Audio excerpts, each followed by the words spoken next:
ದೇಶದಲ್ಲಿ ವಕ್ಫ್ ಮಂಡಳಿಗಳ 58,929 ಆಸ್ತಿಗಳ ಅತಿಕ್ರಮಣವಾಗಿದೆ.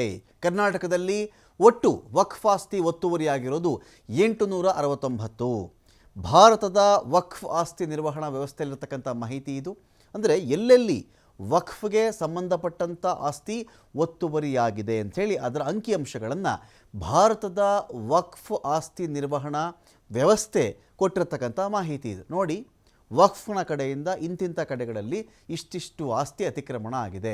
ಓವರಾಲ್ ಆಗಿ ದೇಶಾದ್ಯಂತ ವಕ್ಫ್ ಮಂಡಳಿಗಳ 58,929 ಆಸ್ತಿಗಳಿದೆಯಲ್ಲ, ಸ್ವತ್ತಿದೆಯಲ್ಲ, ಇದು ಅತಿಕ್ರಮಣ ಮಾಡಲಾಗಿದೆ. ಕರ್ನಾಟಕದಲ್ಲಿ ಎಷ್ಟಪ್ಪ ಅಂತ ಹೇಳಿದ್ರೆ, ಕರ್ನಾಟಕದಲ್ಲಿ 869 ವಕ್ಫ್ ಆಸ್ತಿಗಳ ಒತ್ತುವರಿ ಆಗಿದೆ ಅಂಥೇಳಿ ಅವರ ಅಂಕಿಅಂಶ. ಭಾರತದ ವಕ್ಫ್ ಆಸ್ತಿ ನಿರ್ವಹಣಾ ವ್ಯವಸ್ಥೆ ಕೊಡ್ತಾ ಇರ್ತಕ್ಕಂಥ ಮಾಹಿತಿ ಇದು. ಕೇಂದ್ರ ಸರ್ಕಾರ ಲೋಕಸಭೆಗೆ ಈ ಮಾಹಿತಿಯನ್ನು ಕೊಟ್ಟಿದೆ. ನೋಡಿ, ಈ ವಕ್ಫ್ನ ನಿರ್ವಹಣಾ ವ್ಯವಸ್ಥೆ ಇದೆಯಲ್ಲ, ಅವರೇ ಕೊಡ್ತಾ ಇರತಕ್ಕಂಥ ಅಂಕಿ ಸಂಖ್ಯೆಗಳಿವು ಅಂಥೇಳಿ ಲೋಕಸಭೆಯಲ್ಲಿ ಹೇಳಿದೆ. ಸಂಸದ ಬೊಮ್ಮಾಯಿ ಕೇಳಿದಂಥ ಪ್ರಶ್ನೆ ಇದು. ಇದಕ್ಕೆ ಲಿಖಿತ ಉತ್ತರವನ್ನು ಕೂಡ ಕೊಡಲಾಗಿದೆ. ಅಲ್ಪಸಂಖ್ಯಾತ ವ್ಯವಹಾರಗಳ ಸಚಿವ ಕಿರಣ್ ರಿಜಿಜು ಈ ಮಾಹಿತಿ ಕೊಟ್ಟರು.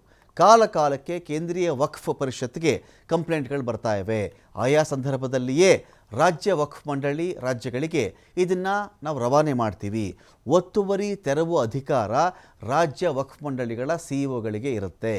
ಅವರೊಂದು ಆಸ್ತಿ ಎಲ್ಲೋ ಒತ್ತುವರಿಯಾಗಿದೆ ಅಂತ ಬಂದಾಗ ಆ ಒತ್ತುವರಿಯಾಗಿರ್ತಕ್ಕಂಥ ಆಸ್ತಿಯನ್ನು ತೆರವುಗೊಳಿಸುವಂಥ ಅಧಿಕಾರ ಸ್ಟೇಟಲ್ಲಿ ವಕ್ಫ್ ಮಂಡಳಿಗಳ ಸಿಇಒ ಇರ್ತಾರಲ್ಲ ಅವ್ರಿಗಿರುತ್ತೆ. ವಕ್ಫ್ ಕಾಯ್ದೆ ಸೆಕ್ಷನ್ 54 ಮತ್ತು 55 ಪ್ರಕಾರ ಈ ಅಧಿಕಾರ ಅವರಿಗೆ ಪ್ರಾಪ್ತಿಯಾಗಿರುತ್ತೆ ಅಂತ ಕಿರಣ್ ರಿಜಿಜು ಎಕ್ಸ್ಪ್ಲೈನ್ ಮಾಡಿದ್ದಾರೆ.